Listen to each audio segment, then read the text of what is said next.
እውነትና ውሸት ሲጎራረሱ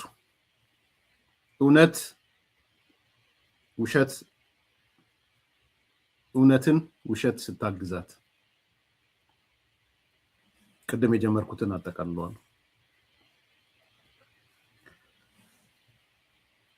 ፕላጃሪዝም እንዳይሆንብኝ ቅድም እንዳነሳሁት ይሄ አባባል የጌትነት እንየው አባባል ነው። ጌትነት እንየው እንደሚለው እውነት ቤት ስትሰራ ውሸት ላግዝ ካለች ሚስማር ካቀበለች ጭቃ ካራገጠች ቤቱም አልተሰራ እውነትም አልኖረች ይላል። በጣም ገላጭ አባባል ስለሆነ እውነትን ውሸት ላግዛት ካለች የሰሞኑ ክስተት ያየነው እሱ ነው። አንድ ትልቅ እውነት አሳዛኝ እውነት ተፈጽሟል። ለዛ አሳዛኝ እውነት ግን ሽፋን እንዲደረግ ውሸት ተጨምሮበታል። ደን በውሸት ሌላ ማዕበል ለመፍጠር ተሞክሯል። ለዚህ ነው እውነትን ውሸት ስታግዛት ያልኩት ርዕስ። ዛሬ የጠቅላይ ሚኒስትር ጽሕፈት ቤት ያወጣው መግለጫ አንዱ ፓርት በመንግስት ደረጃ እውቅና የተሰጠበት ነው። ጥሩ ነው በጣም የዛሬው መግለጫ። መነሻውም የጽንፈኝነት ፖለቲካ እንደሆነ እኔ ደግሞ ጨምርበታለሁ፣ መነሻውም የዘረኝነት ፖለቲካም እንዳለ። መንግስት ጽንፈኛ ይላል፣ እኔ ዘረኛ እላለሁ። ጽንፈኝነትም አለ፣ አክራሪነት አለ። አክራሪነት፣ ጽንፈኝነት፣ ዘረኝነት የተመጋገቡበት ነው። ይሄ ነው እውነቱ።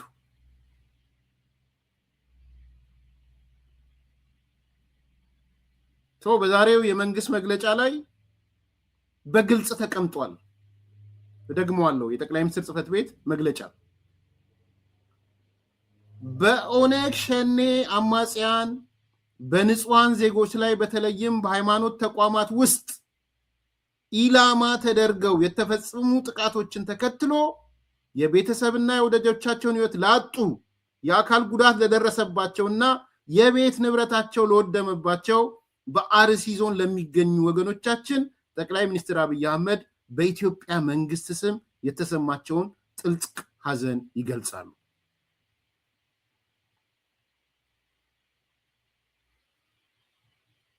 አይ መንግስት ሐዘን አይገልጽም፣ እንዲህ አይገልጽም። አሁን ኩምሽሽ ምናልባት አሁን ከስንት ቀን በኋላ ነው የተደረገው ምናምን ሊባል ይችላል። በቃ ይታወቃሉ። እሱ ግፊት፣ ይሄ የኛ ግፊት ነው፣ የኛ የለቀኑ የፖለቲካ ሊባል ይችላል።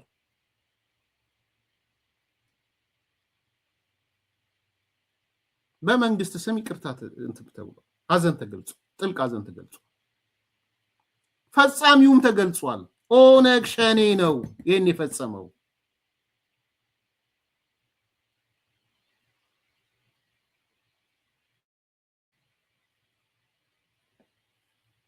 እነዚህ ጥቃቶች የሀገሪቱን ብሔራዊ እድገት ለማደናቀፍ ከሚሹ አካላት በአማራ ክልል ከሚንቀሳቀሰው የሀገር ውስጥ አማጺ ቡድኖችና ለሀገሪቱ ሁለንተናዊ እድገት ጥላቻ ካላቸው የውጭ ኃይሎች ጋር በጥምረት የተከናወኑ ሲሆን ዓላማቸውም በኢትዮጵያ አለመረጋጋትና የምርጫ መስተጓጎልን ለመፍጠር ሲደረግ የነበረ የጥፋት ውጥን ተከታይ ነው።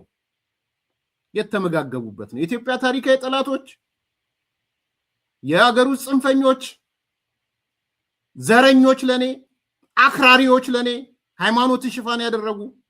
አክራሪነትና ሃይማኖትነት ይለያያል።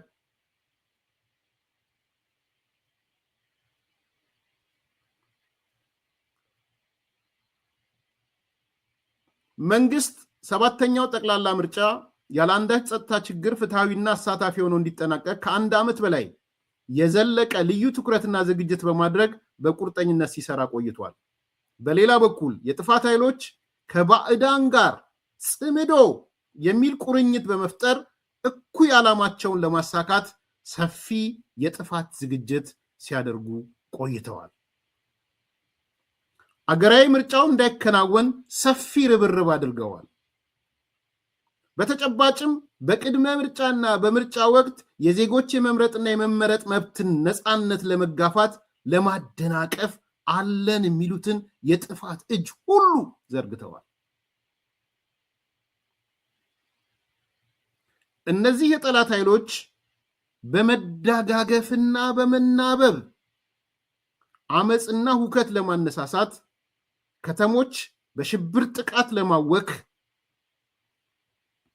በመንገዶች የደፈጣ ጥቃት በመፈጸም እንቅስቃሴ ለመገደብና በተወሰኑ አካባቢዎች ኢላማ አድርገው ነጥሎ ለማጥቃት ተንቀሳቅሰዋል። እንደ ማሳያ የጦር መሳሪያ፣ ተተኳሾችና ሌሎች ሎጂስቲኮችን በድጋፍ በማቅረብ በደቡባዊ ትግራይ በሚገኙ አዋሳኝ የአማራ ክልሎች አንዳንድ ቦታዎች ላይ ትንኮሳ ፈጽመዋል። ጦርነት የተወሰነ እንደነበረ ታውቃላችሁ። ማን ነው የሚባለው ኃይል ምን ዓላማው ምን እንደሆነ የማይታወቅ ከቲፒኤልኤፍ ጋር አርጎ ሆኖ መጥቶ ነበር። ያበርገሌ ምናምን የሚባለው ቦታ ፍላጎቱም እንደሆነም አላውቅም። መገንጠል ይሁን ምን ይሁን አላውቅም። ከአማራውም ጋር የአማራ የሚነጻ እንትኖቹ ጋር አይስማማም። ከነዛ ጋር ገንጥሎ አበርገሌ ምናምን የሚባለውን ሊወስድ ከሆነ ወይም ለህዋቶች ሊሰጥ እንደሆነ አላወቁም። መጥተዋል አብረው ከቲፒኤልኤፍ ጋር አብረው ሻዕቢያ አግዟቸው ማለት ነው። የታወቀ መረጃ ስለሆነ በአማራ ክልል ባህር ዳር፣ ጎንደር፣ ደብረ ብርሃን እና ወልዲያ ከተሞችን ጨምሮ በክልል ዋና ዋና ከተሞችና ሲቪሎች ላይ ኢላማ በማድረግ ያካሄደው የሽብር እንቅስቃሴና ዝግጅት በአዲስ አበባ ከተማ ባደራጀው የውህቡ ሴሎች አማካኝነት በተመረጡ አካባቢዎች ላይ ጥቃት እንዲፈጽም ተንቀሳቅሶ የነበረ ቢሆንም ይህን የጥፋት ሴራና ድርጊት እንዲከሽፍ ማድረግ ተችሏል። በተመሳሳይ በኦሮሚያ ክልል የሸኔ ሽብር ቡድን ከጽንፈኛው ፋኖ ታጣቂ ቡድን ጋር በመናበብ በአንዳንድ አካባቢዎች መንገዶችን በመዝጋት እንቅስቃሴ ለማስቆምና ለማስተጓጎል ፍላጎት የተንቀሳቀሰ ቢሆንም በጸጥታ ኃይሉ በተወሰደበት የተጠናከረ እርምጃና ፍላጎቱን ማሳካት አልቻለም። ቡድኑ በጸጥታ ኃይሉ የተወሰደበትን እርምጃ መቋቋም ባለመቻሉና ፍላጎቱን ማሳካት ባለመቻሉ ስስ ኢላማዎች ላይ ያተኮረ እርምጃ በመውሰድ የሃይማኖትና የብሔር ግጭት ለመቀስቀስ በማለም በአርሲ ዞን አስኮ ይቅርታ ቃሉ እንትን ይምታታብኛል እና አካባቢዋን ጥቃት በመፈጸም ሁሉን አይነት የጥፋት ርብርብ ያደረገ ቢሆንም ሁኔታውን በመቆጣጠር ጸጥታ ኃይላችን በእነዚህ ኃይሎች ላይ የተቀናጀ እርምጃ እየወሰደ ይገኛል። መንግስት መሰል ስጋቶችን በንቃት በመከታተል ላይ ያለ ሲሆን በምርጫ ወቅትም በብዙ የሀገሪቱ አካባቢ የተቀነባበሩ ተመሳሳይ እቅዶችን በስኬት ማክሸፍ ችሏል። በንጹህ ዜጎች ላይ የሚፈጸሙ ጥቃቶችን ፍርሃትና ክፍፍልን ከሚያጎሉ የሚዲያ ዘመቻዎች ጋር በመተሳሰር የተቀነባበረው ይህ እኩይ ተግባር በመንግስት የደህንነት መዋቅርና ኦፕሬሽን አማካኝነት በከፍተኛ ሁኔታ እንዲስተጓጎል ተደርጓል። ብሔራዊና ሃይማኖታዊ ክፍፍልን ለመዝራት የኃይል ጥቃትና ውድመትን እንደ መሳሪያ የሚጠቀሙ አካላት በሁሉም ኢትዮጵያውያን ዘንድ በግልጽ ሊወገዙ ይገባል። ድፈሩ፣ አውግዙ። አንዳንዶች ያስቁኛል። ኦነግ ሸኔ መፈጸሙን እያወቁ ኦነግ ሸኔ የምትል ነገር አያወጧትም። እኔ መንግስት ተነጋግረናል። መንግስት ተጠያቂ መሆን ባለበት ተጠያቂ መሆን አለበት። ፈጻሚውም ተጠያቂ። ለምን ፈጻሚውን ማውገዝ ያቃታችሁ? ለምን አቃታችሁ ማውገዝ? የመንግስት ስልጣን ባለስልጣኖች እያንዳንዱ መረጃ ወዲያውኑ የሚደርሰን የሚለው አቶ ጀዋር መሐመድ እና የሱ የገረባ ጫት ተሸካሚዎች ምን ነው ታዲያ? ይሄ ጥቃት ከመድረሱ በፊት አቶ ጀዋር መሐመድ መረጃው አልደረሰው? እያንዳንዱ መረጃ ነው የሚደርሰኝ። እያንዳንዱ ቦታ ከሚፈጸም ነገር አለውኝ። የካቢኔ ስብሰባ ላይ ቁጭ ብያለሁ። የኦሮሚያ ክልላዊ መንግስት የአስተዳደር ስብሰባ ላይ ቁጭ ብያለሁ የሚለው ጃዋር፣ ሆን ብዬ ነው ማነሳው ጃዋር የምለው ከዚህ ጋር የተሳሰረ ስለሆነ፣ ምን ነው ታዲያ በእነዚህ ቦታዎች ላይ ጥቃት እንደሚፈጸም አውቆ አስቀድሞ አውቆ የአርሲ ህዝብ ሆይ ተጠንቀቅ፣ ጥቃት ሊፈጸምብ ነው ማለት ለምን አቃተው? በቅንነት ልውሰደውና ማለት ነው። ካቢኔው ስብሰባ ውስጥ አለ አይደል? የኦሮሚያ ክልል የዞን ስብሰባ ውስጥ አለ አይደል? የነ ኦቦ ሽመልስ ስብሰባ ውስጥ አለ አይደል? እያንዳንዱ መረጃው አይደል በጆሮ የሚፈስለት ምን ያለ ሁሉ። ታዲያ ከፈሰሰለት ምን ነው አርሲ ይሄ ሁሉ ከመድረሱ በፊት ይሄ ሁሉ ነገር ከመከሰቱ በፊት ተጠንቀቁ የቅድመ ጥንቃቄ ብሎ ለምን አልጻፈም? ቅድመ ጥንቃቄ ለምን አልጻፈም? ጠይቁልኝ የምታገኙት ሰዎች፣ ጫት ገራቢዎች፣ የሱ ጫት ቅጠሏን ምገርቡ ጠይቁት። ምን ነው መረጃ እንዲህ ካለህ እዛው ውስጥ ካለህና እንደው ሰርቫይቭ ያረክሰው ከሆንክ የቅድመ ጥንቃቄ ለህዝቡ መስጠት ምን ነው አቃተህ ብላችሁ ጠይቁት። ያኔ መልሱ ታገኛላችሁ። ብሔራዊና ሃይማኖታዊ ክፍፍልን ለመዝራት የኃይል ጥቃትን እና ውድመትን እንደ መሳሪያ የሚጠቀሙ አካላት በሁሉም ኢትዮጵያውያን ዘንድ በግልጽ ሊወገዙ ይገባል።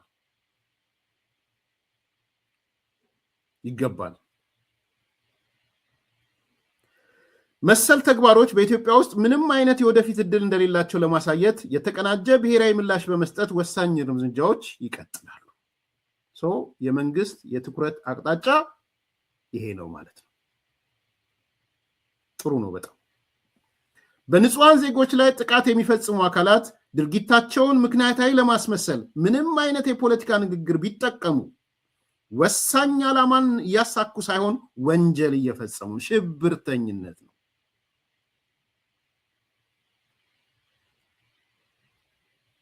የፖለቲካ ቅራኔዎች በኢትዮጵያ ህገ መንግስታዊ ስርዓት በብሔራዊ ምክክር ሂደትና በዲሞክራሲያዊ ተቋማት አማካኝነት መፍትሄ ሊያገኙ የሚችሉና ሊያገኙ የሚገባቸው ነው።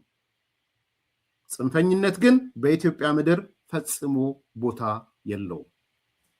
እኔ ዘረኝነት ጨምርበታለሁ፣ ጽንፈኝነት የሚለው ውስጥ አክራሪነት የሚለውንም ጨምርበታለሁ። ሁለቱም ያው ጽንፈኝነት ስለሚሉ እነሱ ለኔ አክራሪነትም አለበት ዘረኝነትም አለበት።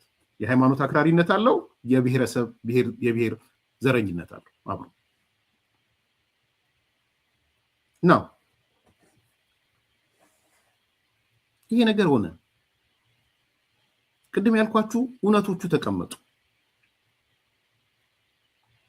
በምስራቅ አርሲ ዞን ያለው የንጹሃን ግድያ ሃይማኖት ተኮርም ሆነ የተለያየ ነገር ተኮር ተፈጸመ።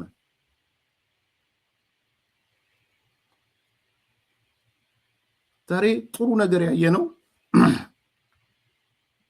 የኢትዮጵያ ኦርቶዶክስ ተዋሕዶ አባቶች ከፌደራል መንግስት ጋር ተወያይተዋል። ጥሩ እርምጃ ነው። ከሚመለከታቸው የፌደራል መንግስት ተቋማት ጋር የብፁዕ ጠቅላይ ስራ አስኪያጁና የቅዱስ ሲኖዶስ ዋና ጸሐፊ የመሩት ቲም ከፌደራል መንግስቱ ጋር ተነጋግሯል። አንድ በጎ እርምጃ።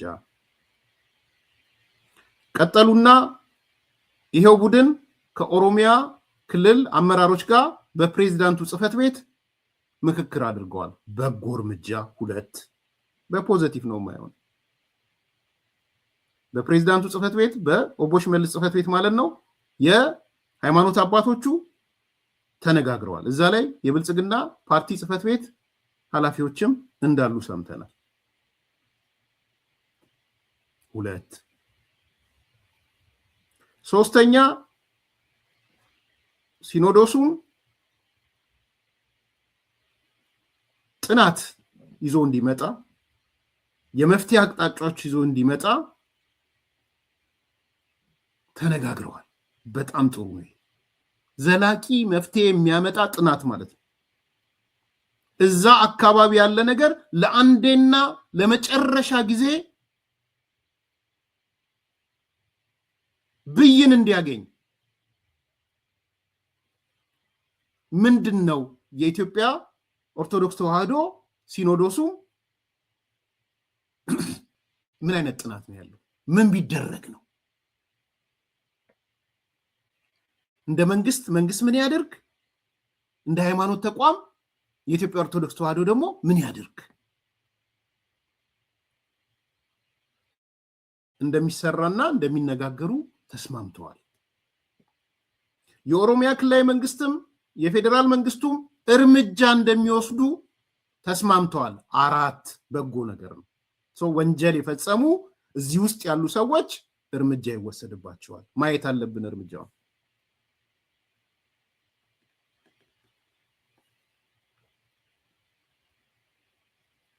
ስለዚህ የሚጣራው ተጣርቶ በጅምላ መፍረጅም ስለማይገባ የመንግስት አሰራርም ስለሆነ ግብታውያን አንዳንድ የመንግስት አሰራር ማያውቁ ሰዎች እንዳሉ አውቃለሁ። የመንግስት ግን አሰራር አለው፣ ህግ አለው። የሆነ ሰው ስትከስ በህግ መሰረት ያለ መረጃ ማስረጃ አትከስም። መረጃ ማስረጃ ደግፈ ፖለቲካ ውሳኔ ካስፈለገ ፖለቲካ ውሳኔ አንድ ያስታውሳለሁ። አቶ አባዱላ የሆነ ቦታ የት ኤሪያውን አላስታውስም እንጂ አይ ቲንክ ይሄ ኦሮሚያ አዲስ አበባ ልዩ ዞኖች አካባቢ መሰለኝ በጣም ሙስና በዛ። ማስታውሰው ነው የምነግራችሁ። ወይም የሆነ ነገር ኮራፕሽን ይሁን ጸረ ዲሞክራሲ በዛ። ከዛ ምን ያደርገው እንዳለ አነሳቸው። በቃ የፖለቲካ ውሳኔ ሆነ። ስለዚህ አስተዳደሩ የፖለቲካ ውሳኔ ሊወስን ይችላል እንዳስተዳደር። የፍትህ አካላት በመረጃ በማስረጃ የሚከሰሱ ካሉ ይከሳሉ፣ የሚጠየቁ ካለ ይጠይቃሉ። ግን መንግስት አሰራር አለው፣ ሲስተም አለው። ግብታዊ የምትሆንበት አይደለም። የፖለቲካ ውሳኔ ማሰራር አለው፣ የህግ ውሳኔ ማሰራር አለው። ስለዚህ በፖለቲካ የሚጠየቁ ካሉ የፖለቲካ ውሳኔ ነው። ምናልባት ሁሉንም ማንሳት ሊሆን ይችላል፣ መቀየር ሊሆን ይችላል፣ ወይ ራሱ ደግሞ ፓርቲው በልዩ ሁኔታ ኤሪያውን ሊያስተዳድረው ይችላል። የኦሮሚያ ክልላዊ መንግስት እስከሆነ ድረስ የሆነ ዘዴ የሊደርሺፕ ቼንጅ ሊመጣ ይችላል። የመዋቅራዊም ለውጥ ልታረግ ይችላል። የአደረጃጀት ለውጥ፣ የአካባቢ አደረጃጀት ለውጥም ሊሆን ይችላል። ስለዚህ እዛ አንዱ የውሳኔው አካል መሆኑ አይቀርም። እሱ ፖለቲካል ኮሚትመንቱን ነው አሁን የማየው። በፌዴራል መንግስት ፖለቲካ ኮሚትመንት አየን፣ በጠቅላይ ሚኒስትሩ ኮሚትመንት አየን፣ በኦሮሚያ ክልል ፕሬዚዳንት ኮሚትመንት አይተናል።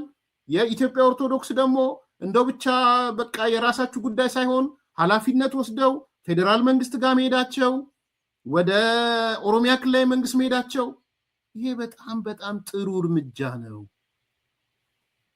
በጣም ጥሩ እርምጃ ነው። የማይወዱ የሚናደዱ እንዳለ አውቃለሁ። እነማ እውነትን ውሸት እንዲያግዛት የሚፈልጉ አካላት ወደ እነሱ ነው መጣው። ቀጥዬ ይሄ አሁን የቀጠቀስኩት በሙሉ ተቋማዊ መልሶች ናቸው። በመጨረሻም አባቶች አካባቢው ላይ ሄደው እንደሚያጽናኑ ምናምን ያስቀመጡት ነገር አለ። እሱም በጎ ነገር ነው። በቃ አሁን ፋይናንስ ዝም ብለህ አርቲስት የሆነው ነገር በገጀር እኔ አልሳተፍም፣ ሙዚቃ እንደዚህ አልሆንም ምናምን፣ ውጭ ሀገር ያየነውን የአርቲስቶች እስር ቤት አገር ቤት እያመጣችሁት ነው። ባይዘው ትናንት እነ ንዋይ ደበበ እነ ሌሎቹ የአዲስ አገር ቤት ያሉት ዲያስፖራ ላይ ኮንሰርት አቅርቡ ሲባሉ የይቅርታ ደብዳቤ እንደሚሞሉት አንዳንዶች ራሳችሁን እስር ቤት እየከተታችሁ ነው። እስር ቤት እያየው ነው። እሱን ነገር አገር ቤት ሌላ እስር ቤት እያበጃችሁ ነው። ጎበዝ ከሆናችሁ ፋይናንሻሊ ስትሮንግ ከሆናችሁ አግዙት። የተፈናቀለ የእያንዳንዱን ቤት ያዙና የኪነ ጥበብ ሙያተኞች አዘን የተሰማችሁ የእያንዳንዱን ቤት ያዙና አደራጁት፣ አቋቁሙት። ልጆቻቸውን ትምህርት ቤት ስሩ፣ እዛ ቤተክርስቲያኗን ገንቧት። ዝም ብሎ እንትን መሆን አይደለም። አይ እኔ ኮንሰርት ምናምን ህዝብ እየሞተ ምናምን እያልክ ያውም ደግሞ የውሸት ፎቶ ለጥፈህ የሚገነባን ፈረሰ ብለህ ለጥፈህ አይሆንም። እሱ አዛኝ ቅቤ አንጓች አትሁኑ።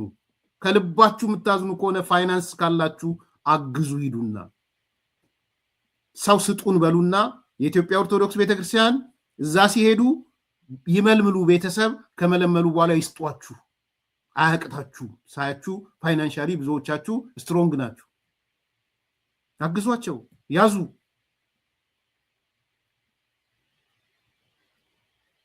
ስለዚህ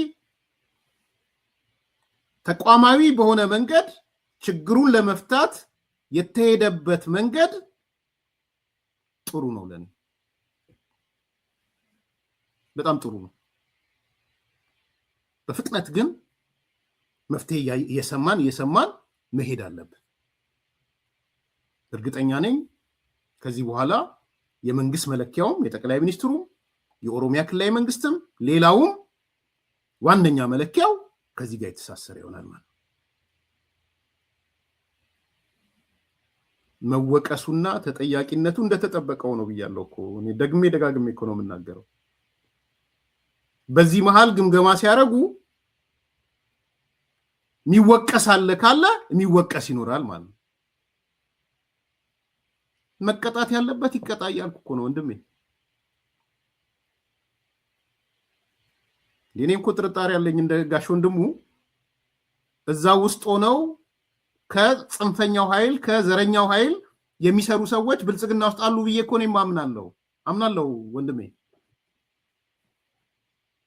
ኤሪያው ላይ አምናለሁ። ሰው እነሱ ሰዎች ምንድነው የምታደርጋቸው ነው። ስለዚህ ተጠያቂነት መምጣት አለበት በሚል ተስማምተናል። ቅድም እኮ ትልቅ ሶሉሽን አስተዳደሩን በሙሉ አንስተህ እኮ አዲስ ማምጣት እስከሚል እኮ ሄድኩኝ እኮ።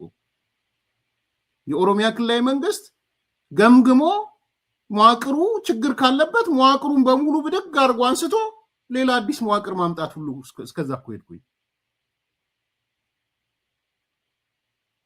ኦኬ። ስለዚህ ፖለቲካ ውሳኔም የህግ ውሳኔም ነው ያያልን ያለው። እኔ እንዲህ ጠቅላይ ሚኒስትሩ ዝም ብሎ አይጽፉም። ይሄን የፖለቲካ ውሳኔ መወሰን የሚችሉት ነገር አለ ማለት ነው። እየነገሩን ነው። እያንዳንዱን እንዲነግሩን አንጠብቅ። ፕሬዚዳንቱ ጋር የሃይማኖት አባቶቹ ሲሄዱ የሆነ ውሳኔ አለ ማለት ነው። አንጠብቅ እያንዳንዱን ንግግራቸውን። እሱ ከሆነ ሌላ ጉዳይ ነው። ስለዚህ የተቋማዊ መልስ ነው መደማመጥ፣ መመካከር፣ መነጋገር፣ በቅርበት መስራት። አይ ነው አውቃለሁ። አሁን የዘር ማንነት እኔ ያስቀኛል እኮ ሃይማኖት ዘር የለውም ኦርቶዶክስ ዘር የላትም ምናምን ይሉና ዋና ጸሐፊው እኮ እንዲህ እንትኑ እኮ እንዲህ ሲሉ ደግሞ እናያቸዋለን ተገልብጠው አቡነ ሳሪዎስ ምናምን እያሉ እነዚሁ ሰዎች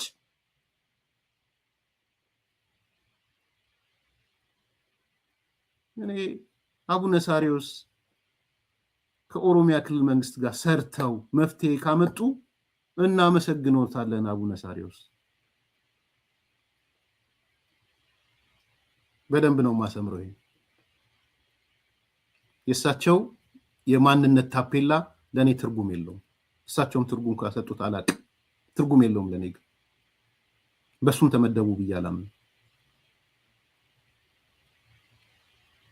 ስለዚህ ጎትተው እንደሱ አይነት ነገር ሊወስዱ የሚፈልጉ ሰዎች እንዳሉ አውቃለሁ፣ አይቻለሁ።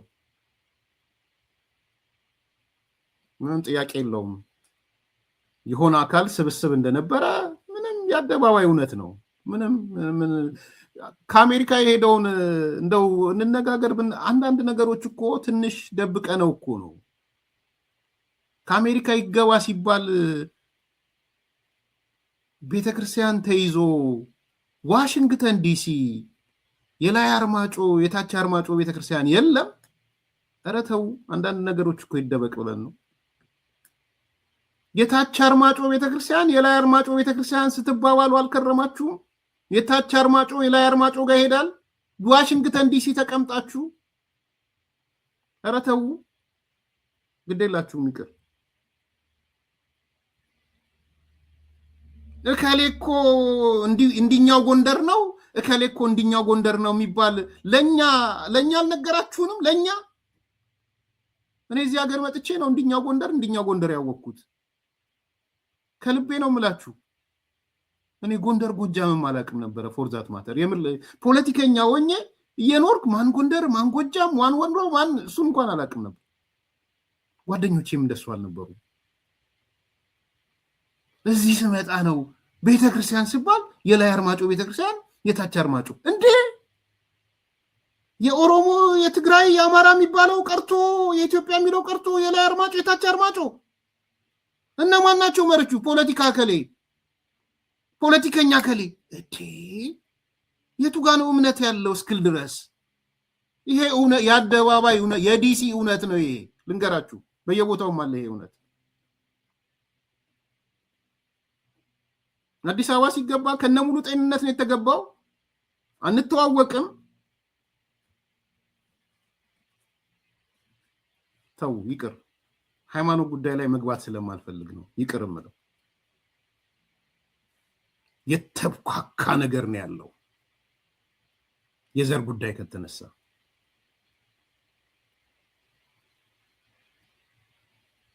ያም ሆነ ይሄ ጉዳይ ሄዶ በሃይማኖት አባቶቹና በመንግስት መካከል ውይይት ከተደረገ ምክክር ከተደረገ አንድ ስቴፕ ነው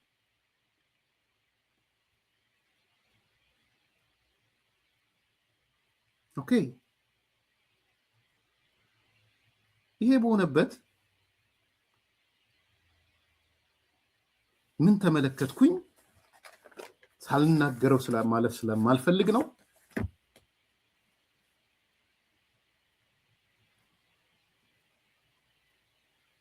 ይሄ ክስተት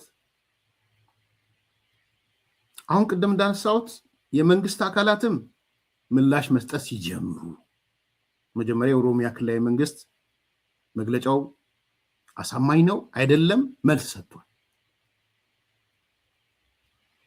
መስጠት ሲጀምሩ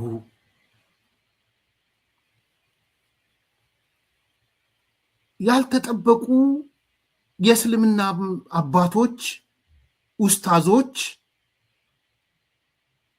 ወይ ምናምን እንግዲህ የእስልምና ማዕረግም ብዙ አላቅም እሱም ይቅርታ ጠይቃለሁ ሐዘናቸው መግለጽ ሲጀምሩ ኡስታዞች ምናምን ታዋቂ የእስልምና እምነት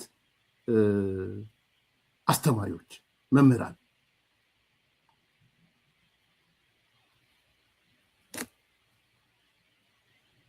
አሁን ይሄ የተደበቀው ኃይል እውነትና ውሸትን ሊቀላቅል የፈለገው ኃይል ደነገጠ የመሰለው እሱ መንግስትም ዝም ይላል ኡስታዙም ዝም ይላል ሙስሊሙም ዝም ይላል ብሎ ነበር የጠበቀው በደም እንዲገባችሁ እነ ኡስታዝ አወከር እና አህመዲን ጀበል ሌሎችም ጥሩልኝ እዚህ ላይ አግዙኝ ወጥተው ሐዘናቸውን መግለጽ ጀመሩ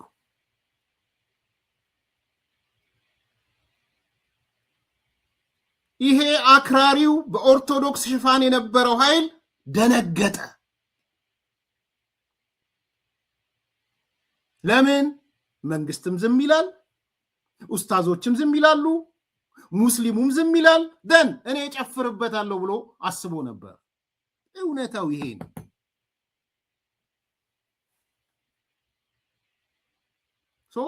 ልጆቹ ወጥተው ልጆቹ ስልጅ ያልኩ አይደለም እነ ኡስታዝ ያሲን እነ ሸምሱ እነ ቅድሚተና አቡበከር ሌሎቹም ኢቭን አህመዲን ጀበል እንግዲህ ብዙ የሚባልበት አህመዲን ጀበል ወጡና ይሄ በኦርቶዶክሶች ላይ የተደረገው ነገር ነውረኛ ድርጊት ነው እናወግዛለን አሉ መያዣ መጨበጫ አጡ እነ ፋንታውን ዋቄ ድንገራችሁ እውነቱ ይሄ ነው መያዣ መጨበጫ አጣ የአማራው ዘረኛ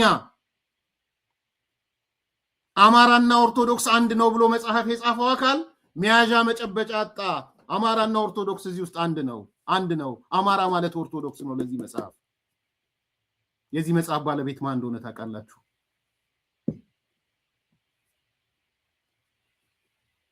እንዴት ተደርጎ ሲምፓቲና ኢምፓቲ የሚባለው በአማርኛ ምንድነው ይሄ ቁስልን መጋራት እና በሰው ጫማ ውስጥ መመልከት ሲያዩ ደነገጡ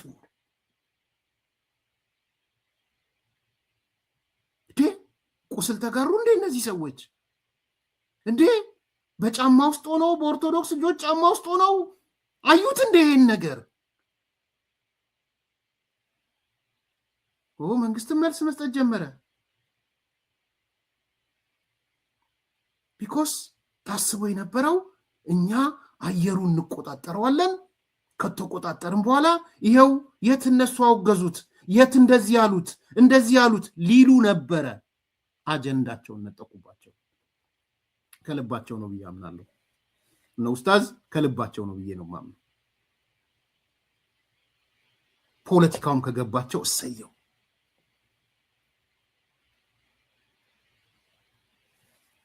ስለዚህ ምን ፈጠሩ? ልክ ይሄ ሲሆን አሃ አሉና ሶስት ነገሮች አመጡ።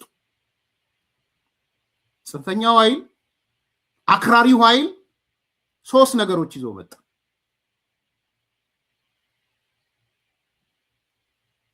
አጀንዳው ሊነጠቅበት ነው። ሙስሊሙም ቁስሌ ነው አለ። በአንተ ጫማ ውስጥ ሆኜ እያየ ነው አለ። መንግስትም ሪኮግናይዝ አደረገዋለሁ እርምጃ ወስዳለሁ አለ። ኦነግ ሸኔ መሆኑ ታወቀ።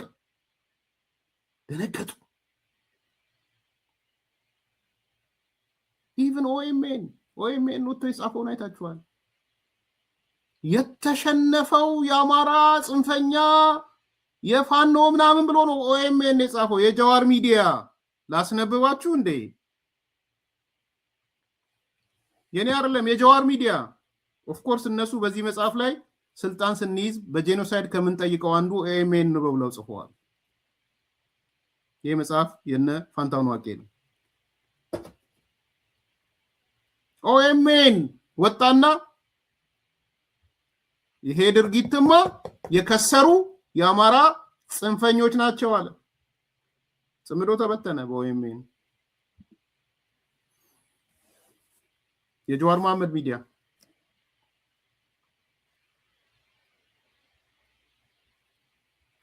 መሐመድ ሚዲያ ኦኤምኤን ወሪ ጽምዶ አንገቱ ማንቁርቱን አስይዘው ጀዋር መሐመድም እንዲጽፍ አደረጉት። እነግራችኋለሁ ማጠቃለያ ላይ ማንቁርቱን ይዘው እንዲጽፍ አደረጉት።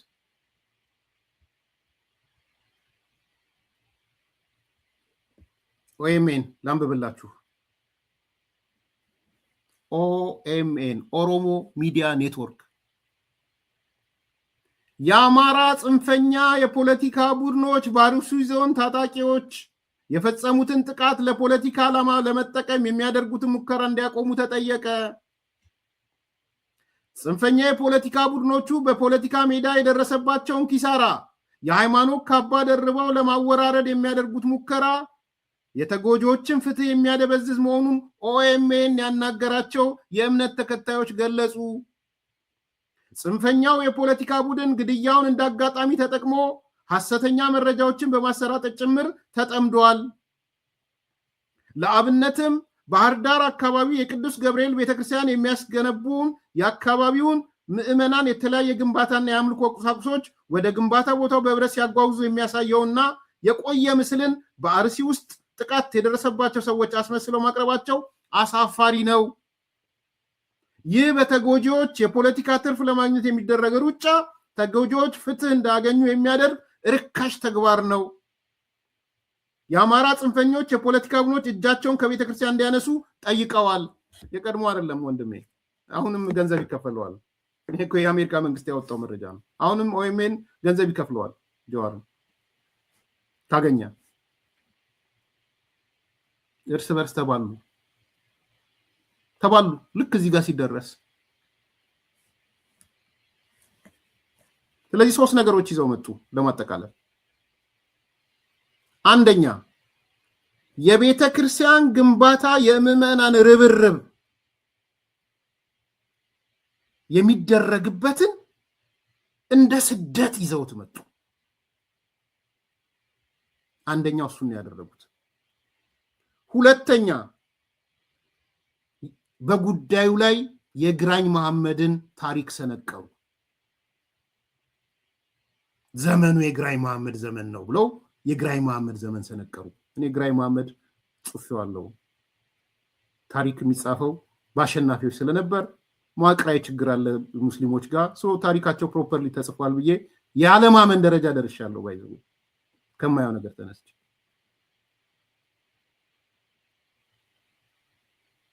ጽፌዋለሁ ፌስቡክ ላይ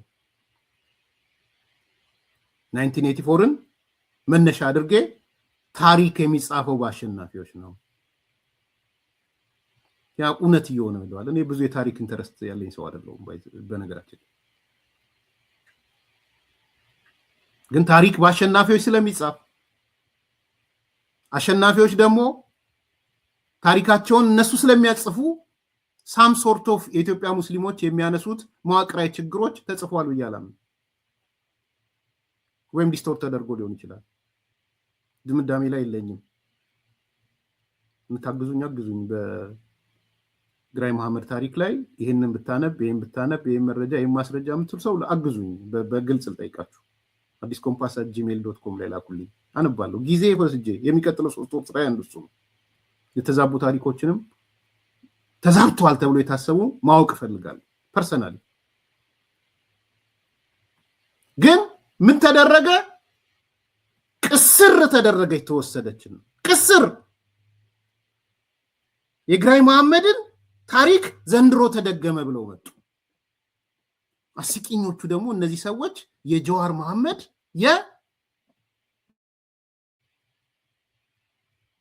የገረባ ተሸካሚዎች ናቸው።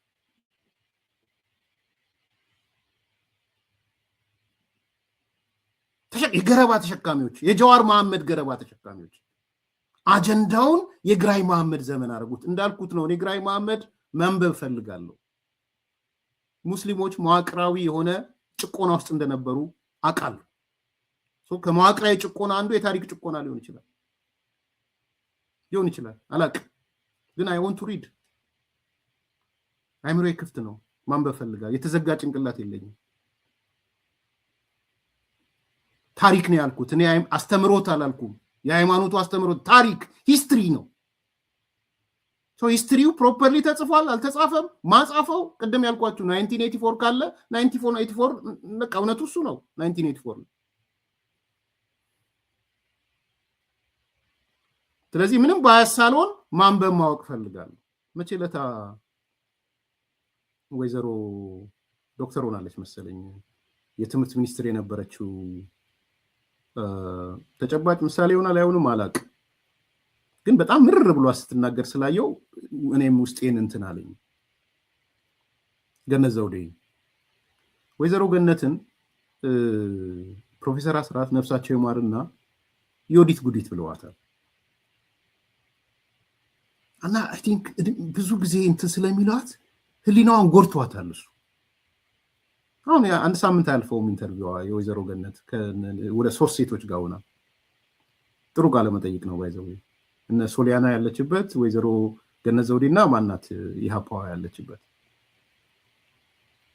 እና በቃ የሆነ ነገር ክሊክ አደረገኝ። እኔ አሁን ገነት ዘውዴ ስለሆነች አይደለም፣ ለካ በጣም መቷታል ሊነዋል።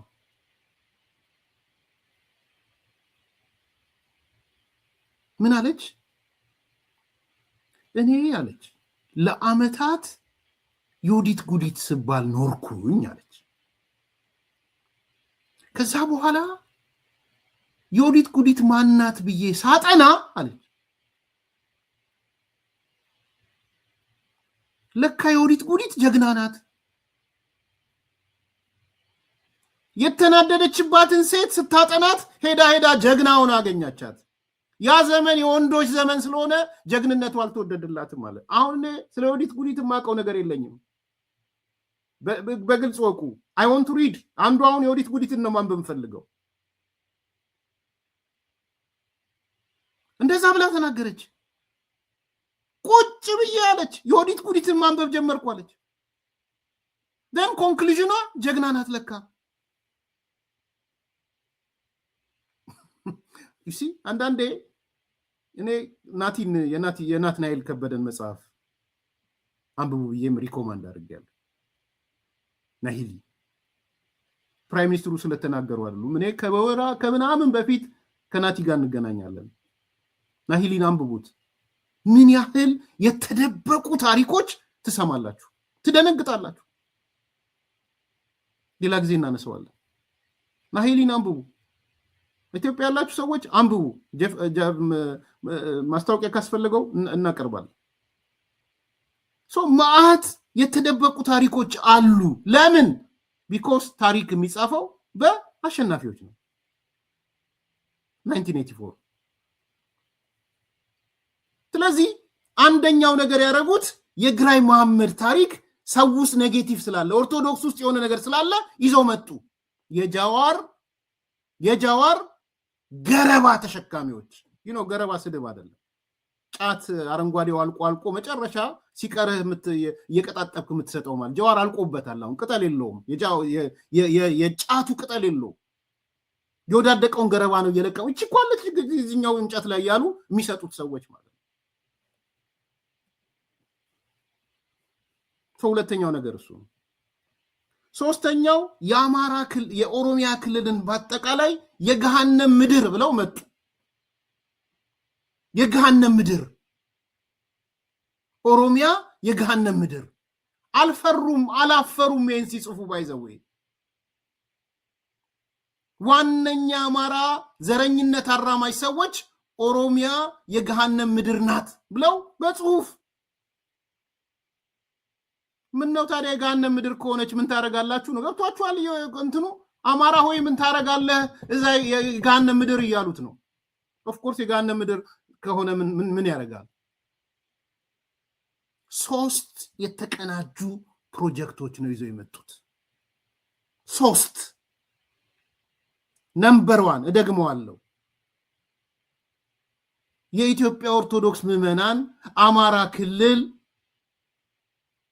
አማራ ክልል ቤተክርስቲያን ሊገነቡ ይዘው እየጨፈሩ የሄዱትን የሐዘናቸው ምልክት አድርገው መጡ። ካፈርክ አይመልሰኝ። አንዳንዶቹ አይ ይዘቱን አይቀይረውም። ጽሁፋችሁ እንደሱ ነበረ እንዴ? ተው እንጂ ተነሳ አልነበረ እንዴ? ጽሁፉ ስደት እያላችሁ አልነበር እንዴ ስትጽፉ የነበረው? ስደት ያለውን ስደት እያላችሁ እየጻፋችሁ የሰርግ ፎቶ ለለቅሶ ይሆናል እንዴ? ተው እንጂ።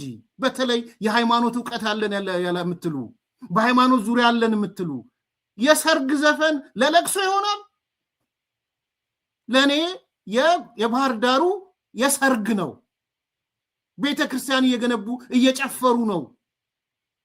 አንተ አምጥተህ የለቅሶ ስታረገው ኢትስ ኦኬ አንድ አይነት ነው፣ ለውጥ የለውም፣ ይዘቱ ላይ እናተኩር፣ ጭፍጨፋ እውነት ላይ ውሸት ስታግዝ ማለት እሱ ማፈሪያዎች። አሁን እናንተ ፈራ እግዚአብሔር አላችሁ። ሰው ልታሸማቅቁ ደግሞ የብልጽግና ሰዎች ምናምን ፋርሴ ቡላዎች እንዲያርገው ምን አንተ አይደል ሼር ያረከው? አንተ አይደል ያመጣው? ፐርሰናሊ ሼር አላረኩትም። ሳይም የብልጽግና የሚባሉ ሰዎች ሼር እናንተው ናችሁ ያመጣችሁት። ስትሉ የነበረው እናንተ ናችሁ። ወየው ሞትን፣ ተሰደድን፣ አለቅን። እናንተው አንቺው ታመጪው፣ አንቺው ታሮጪው። ከዛስ ካፈርኩ አይመልሰኝ። አይ ችግር የለውም ሐዘን ነው። ምን ማለት ነው ሐዘን ነው? ያኛው ሐዘን አይደለም ደስታ ነው። ያኛው ቤተክርስቲያን ግንባታ ነው። ምን ነው ያንን አምጥታ ሐዘን ጻፍክ? ይሰቀጥጣል። ኦርቶዶክስ እንዲህ እየተሰደዱ ነበር። ትንሽ ህሊናን አይነካህም? በተለይ ሃይማኖት ሰው ነኝ የምትል አደባባይ የምትቀርብ እንዲህ ነው የምታስተምረው ማለት ነው። ዘንድ ደግሞ ሌላውን ልታሸማቅቅ ትመጣለህ። እኔ ቪዲዮ ደርሶኝ ነው ቪዲዮውን አላሳየም ብዬ ነው። ገና እንዳየው ላኩልኝ። ከባህር ዳር ነው ላኩልኝ። ባይዘው ምስጋና ሰጠዋለሁ ለቴድሮስ ከስፍራው ለቴዲ በሰዓታት ውስጥ ከስፍራው ላኩልኝ። አይ ቪዲዮ ይቆይና ልጻፈው። በእርግጥስ ይሄ ሐዘን ነው ወይ? በእርግጥስ ይሄ እናንተ እንደምትሉት እየተሰደዱ ነው ወይ ብዬ ጻፍኩ። ከዛ እኛ ማለት የሞራል እንትን ያለን እኛ ማለት እንደዚህ እፈሩ። ያሰባችሁት የተቀናጀ ፕሮጀክት ተኮላሸ። ይሄ ነው እውነቱ። የት ነው የሰርግ ጭፈራ የለቅሶ ጭፈራ ሲሆን ያየው? ቤተክርስቲያን እየተገነባ ያየ ቤተክርስቲያን ፈረሰ ብለ የተገነባውን ስታመጣ አታፍርም? ማስለቀሻ አልነበረ? ቢቀጥል ኖሮ እውነቱ ባይረጋገጥ ኖሮ አስለቅሰ የት ልታደርሰው ነው የነበረው?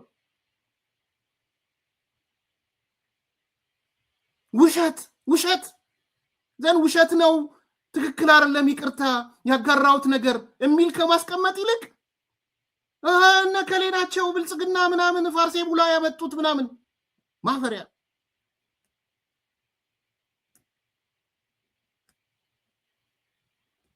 ከዚህ በላይ ማፈሪያ አለ? ከዚህ በላይ ማፈሪያነት አለ? ይዘቱ ላይ እናተኩር። አርሲ ውስጥ የተፈጸመው ይዘው አርሲ ውስጥ ተፈጽሞ እውነት ነው። እሱ በውሸት አትለብሰው፣ አትለብጠው በውሸት እንዲሸማቀቅልህ። ኧረ እባክህ። ሶስት ነገሮች ነው ይዘው የመጡት። ነምበር 1 የቤተ ክርስቲያን ግንባታን የምዕመናንን ርብርብ እንደ ስደት ይዘውት መጥተው ለቅሶ ሰው ሰማይ ተደፋብኝ ብሎ እንዲያስብ፣ አንዳንዱም ዝም ብሎ ብድግ ብሎ ረጎራው ከዚህ በኋላ የኪነ ጥበብ አልፈጽምም ምናምን እያየው ነው። አሁን የሆነ ኳስ ነው የሆነ አርሴናል ምናምን አለ መሰለኝ።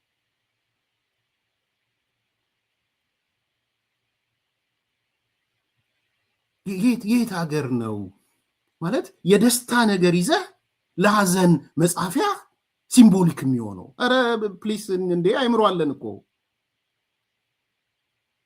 በምንም መንገድ ይሄን ጀስቲፋይ ልታደርገው አትችልም። በምንም መንገድ ውሸታችሁ ሲታወቅ በቃ ተሰብሰቡ። ልትፈጥሩት የነበረው ሞብ፣ ልትፈጥሩት የነበረው ሰው ሰማይ ተደፋብህ፣ ጨለመብህ፣ ይሄው ስደት፣ ይሄው ጉዞ፣ ኢትዮጵያ አለች ወይ ምላር ነው የጻፍከው። ይህን እኮ ነው የጻፈው የተናገርከው። ሌላ ምንድን ነው የተናገርከው?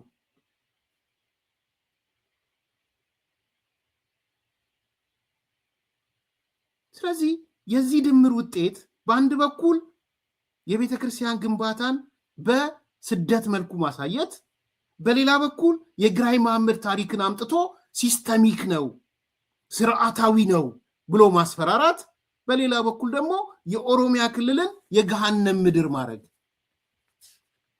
የገሃነም ምድር ምን ታደርጋለህ? የገሃነም ምድር ብለህ እንድትል አማራ ሆይ ኢትዮጵያ ሆይ እዛ የገሃነም ምድር ውስጥ ምን ልትሰራ ነው? የተጻፈ ጽሁፍ ነው የምነግራችሁ። ኦሮሚያ የሚባለው የገሃነም ምድር ውስጥ በክርስቲያኖች፣ በአማራ ተወላጆች፣ በኢትዮጵያን አመለ ባላቸው ወገኖች ላይ የሚፈጸመው ጅምላ ፍጅት፣ የዘር ማጥፋት፣ ስርዓታዊ እልቂት ምናምን ተብሎ የተጻፈው። ከዛ አንተ የገሃነም ምድር ውስጥ ምን ታደርጋለህ ተብለህ እንድትጠየቅ ማለት 10 ሚሊዮን 12 ትላላችሁ 15 ትላላችሁ 10 ሚሊዮን አማራ የገሃነም ምድር ነው የሚኖረው። እናንተ የምትሉትን ቁጥር ልውሰድ፣ 10ም 15ም ይሁን ኦሮሚያ ክልል ያለ አማራ ለምን የገሃነም ምድር ለምን ይኖራል? ስላልሆነ ነው የሚኖረው። ነሬት እያደረጋችሁ ያላችሁት የገሃነም ምድር ምን ትሰራለህ እያልከው ነው። ፕሮጀክት ንቀል እናውጣ እያልከው ነው። በእርግጠኛ ነኝ የኦሮሞ ህዝብ ነቅሎ ያወጣ፣ የአማራ ህዝብ ነቅሎ ያወጣም። ከዛ አገሩ ነው፣ ቦታው ነው፣ ያለማው ነው፣ ያደገበት ነው፣ ልጆቹን ያሳደገበት፣ ተወልዶ አድጎ የኖረበት ነው። ይሄ ነው እውነቱ። መልካም ቀን።